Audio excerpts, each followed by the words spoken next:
Hello বন্ধুরা, চলে এসেছি আবার একটা নতুন ভিডিও নিয়ে। কিছুদিন আগে আমি যেই কাঠগোলাপ গাছগুলো বসিয়েছিলাম, আজ সেটাই কীভাবে চারা হয়েছে সেটাই তোমাদের তুলে দেখাবো। তাহলে চলো। ওই যে হলো সেই মহারানী কাঠগোলাপ, দেখতে পাচ্ছ কি? আমি এই ছোট্ট বিরিয়ানির ডিব্বার মধ্যে এটাকে বসিয়েছিলাম,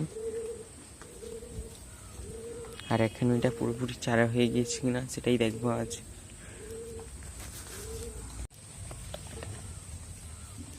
ও বাবা, দেখো কি সুন্দর হয়ে শিকড় গজিয়েছে। এটাকে এখন বড় জায়গায় রিপোর্ট করতে হবে। আর শিকড়ের সাথে সাথে এই দেখতে পাচ্ছ কি? এগুলো কি? এইগুলো আসলে হলো এই কাঠগোলাপ গাছের কুঁড়ি, ছোট ছোট। এখন যখন ফুটবে অবশ্যই দেখাবো আমি। এখন এখানেই রাখছি। ভালো লাগলে লাইক, কমেন্ট, শেয়ার অ্যান্ড নতুন হলে চ্যানেলটা সাবস্ক্রাইব করতে ভুলবে না কিন্তু। টাটা।